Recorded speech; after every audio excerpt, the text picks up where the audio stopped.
On this special episode of Supercars Talk, I get to have a chat with up-and-coming young gun Campbell Logan.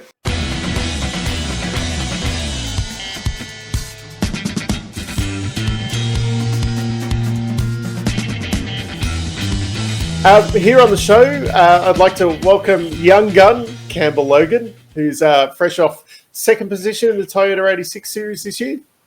Yeah, thanks for having me on, Dave. It's pretty cool to be on here. I've watched a few episodes after meeting you at Sandown through some friends at Matt Stone Racing. So yeah, it's pretty cool to be here.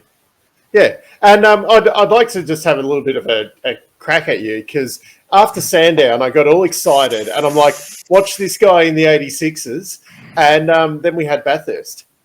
What happened there? Yeah, that's probably the hardest weekend I've ever had in racing. It was an absolute stinker, to put it lightly. I crashed in practice fine on the first flyer, which is just such a rookie mistake, and put me on the back foot from that point onwards. Yeah, it's hard to recover from something like that. It was, I mean, you had a good battle back through, I noticed, in a couple of the races, but when you're coming kind of from behind, it goes missing a bit over the weekend.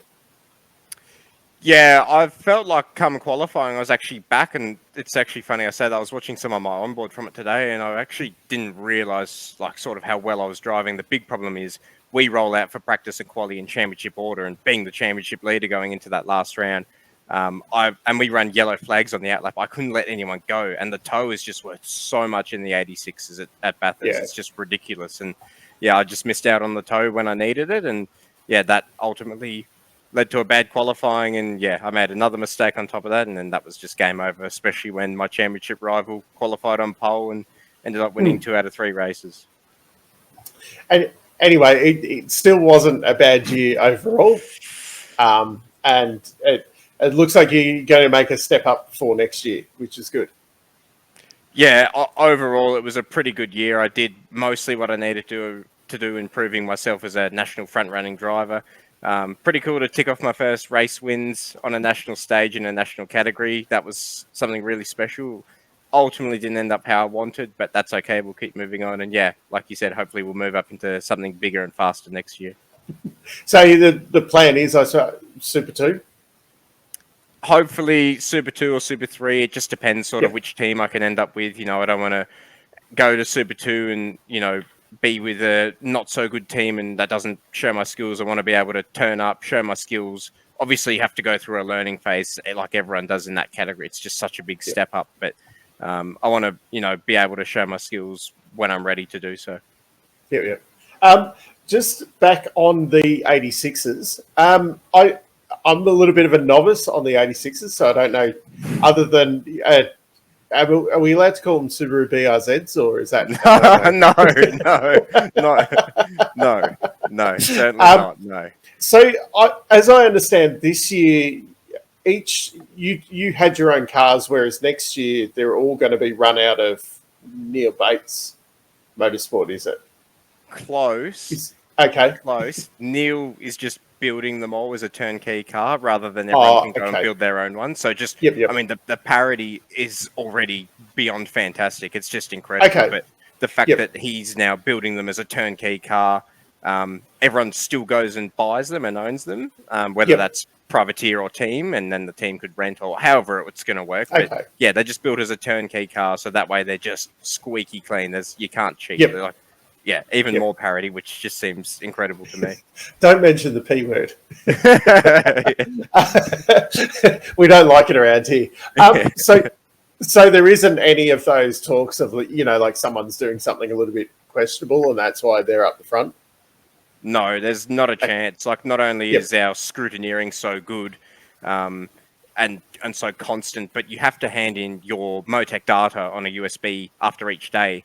And there's a specific team from Toyota that go through everything, see if it's, like they compare literally every car and see on a number of different metrics, see what's going on. And it's just, I don't know how you could get any more fair in a junior category. It's when we first stepped up out of XLs, it was almost a shock, to be honest.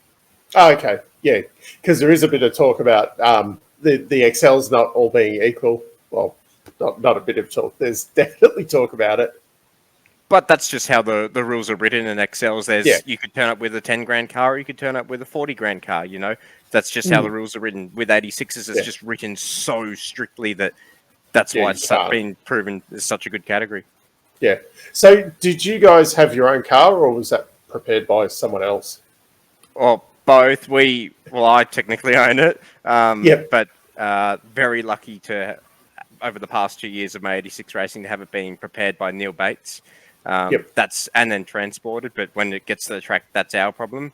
That just came through. My dad used to be a navigator, and he knew Neil from many years back. So when we looked at making the step into 86s, he gave Neil a call, and Neil sort of offered that to us, which was something pretty special because being from Tassie, it's just not really feasible to be able to do it, like coming back and forwards on the boat, or if you keep it in Melbourne, it's an absolute nightmare to try and work out. So yeah, very lucky to have that connection. Without it, I'd be screwed. But yeah, when it's at the track, it's our problem. They can't help us for obvious reasons. Yep. So you just, everything's ready to go when you turn up at the track, and then you guys take over the running of it. Yep, exactly. So okay. I mean, I don't do lots on the car apart from drive it, but it's just my dad, myself, 2 mechanics from Tassie, and then my engineer Brett Francis from Queensland, and that's it. That's just everyone that works on the car. Okay, so it is quite a small crew. Yeah, in comparison to a supercar team, very much so. Yeah. Anyway, back onto some of the junior stuff. How did you actually get into racing? Was it obviously in the family if your dad was a navigator? Look, Dad stopped rallying and doing targas when I was very young. Probably when I was 5 or 6. So I don't even really remember him doing that. But there was one night, Dad, came to me. I was just walking around the kitchen. He said, "Hey, why don't you come watch this film?" And I sat down, watched it. It ended up being the Rush film, Nicky Lauda and James Hunt. And I don't know, I can't remember exactly what happened, but I just got motorsport mad from that moment. I hopped on the computer, typed up, how to get into motorsport, and go-karts came up. And I said, "Hey, Dad, can I ever go on a go-kart?" He said, "Absolutely not," because he knew the cost. Yeah. And then that was it. So then go-karts, XLs, and now 86s? Yeah, correct. So I started pretty late in karts. I started at 13 and only did 4 years. And then once I turned, maybe I was still 16, but turning 17, I moved to XLs, did a year of that, and then, moved into 86s after that. Yep. Was the XL racing on the mainland or down in Tasmania? I unfortunately only raced it down in Tassie. We were going to do some mainland race meets. So, for example, Winton 2020, XLs were a support category, but we flew over there, went to pick up the car because we went and tested the week before, and then bang, lockdown hit. So, I remember that one quite well because I was supposed to be at Winton 2020 as well. So that was very, very disappointing. I was also supposed to be at the Grand Prix at 2022. So. Yeah. That was a very disappointing year, motorsport-wise. Yes. Actually, it was Winton 21, sorry. I should say that. Winton 21. Oh, that might have been the one I was supposed to be at as well. With the one where it was locked down on, like, the Thursday.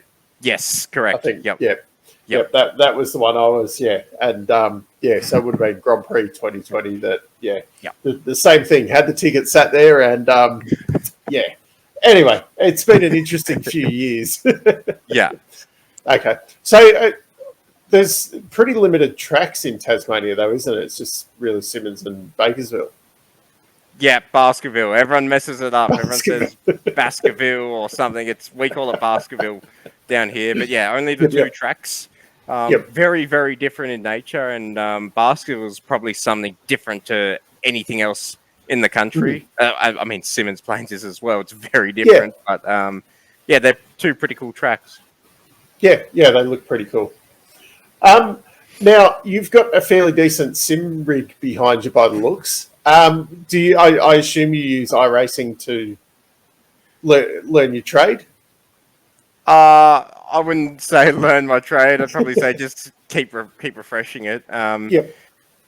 In between all my other bits of life, I try get on every night, and sometimes it's just having fun. Like, for example, just doing some World Rally Championship stuff at the moment, just having fun. But other times, it can be a really good training tool, and getting used to tracks and not so much cars, but really knowing where tracks are and how they go. That definitely has a big benefit. So before rounds, I do a fair bit of sim prep. Okay. So are the 86s on there, or is it more other cars than just learning the track? There is an 86 that's not that great. There's other cars like on iRacing, for example. I find the MX-5 is probably the most similar car to an 86, and then you use it at tracks like Sandown and Bathurst and whatnot where we go. But then, I've been to Tom Randall's Dream Simulation. He has a very good 86 model, and he has some other really good track models like Townsville and other ones that, you can't really get online. He's gone and made them himself through blueprints. So, he's got some good models on his rig for sure. I've seen some of the stuff he posts on social media, and it does look really cool. Oh, I mean, my sims, I'd like to think pretty good, but when I first went to his, it was a bit of like a holy cow moment. Like it's like the Taj Mahal of sim racing. Like it's just very cool. Yeah, well, he's in a different league at the moment, isn't he? Yeah. It's not your home kind of setup. No. You could, but it'd be very expensive. Yeah, well, I'm sure some people do. Yeah, probably. I've just got some get to know you questions as well that I've been firing at everyone. So I'm not sure if you've seen these before. But kicking it off, Apple or Android? Apple, definitely. It's the wrong answer. Cats or dogs? Dogs, 100%. That's the correct answer. Current car for the road. Ooh, it's a very good one. Have you got a road car? Yes. Okay. It's a 1999 Hyundai XL and it's silver. Ooh. I think you've probably just about taken the worst spot there. There's been a couple of shockers, but that could be the worst one so far. Now, this is probably if you do, I'm probably not going to know the answer to this one. Favorite band or artist? Oh, that's a very good question. I actually don't have any off the top of my head. I listen to I chop and change a lot in terms of what I listen to. Like there'll be some days I'll listen to Smashing Pumpkins, and then there'll be some days where I'm listening to Jason Derulo. So it can be very, very different. I'm with you on the Pumpkins. I'm not sure about Jason Derulo. So yeah. At least you know who Smashing Pumpkins are. So we'll give you a pass on that. Looking to the future, Bathurst or the Supercars Championship, which would you prefer to win? I think for me it'd be Championship. Yeah. Okay. All right. That's most people go for Bathurst, but I respect the championship. A championship for me is it shows that you've done the best job across the whole season. So I mean, don't get it wrong. I really want to win Bathurst one day. That'd be bloody awesome. But championships for me, they show strength and consistency throughout the whole season, which is a very cool attribute, I think. Yes, sometimes with Bathurst, I mean, you don't just get lucky, but when you look through the list, there's some guys that have probably been a bit lucky on the day. Yep. Whereas, championship, you don't just luck into that one. Yes. Childhood hero. Ooh. I don't really remember any childhood heroes before I started racing, but if I was to say a racing hero, it'd probably be Ayrton Senna. Very much a big fan of him and how he approached his racing. He was revolutionary. It was pretty cool. Yeah, he kind of I suppose reset the mold a bit, and then the future generations just pushed on and on after that. Your best race so far? I think race 2 at Sandown this year in the 86s. Had lots of speed in practice and then put it in third in quali, but had a little bit of a tricky race one where I finished fourth and then managed to pick off everyone and get to the lead and I think, pull a 1.5 second gap or something. So that was, I think that was probably one of my best drives. And the move for the lead was pretty cool. It was round the outside of top of Dandenong Road, which was a pretty ballsy move at the time, I thought. Yeah, there's not many that get away with that one. No, luckily in the 86s, you could probably go 3 wide through there and come out okay.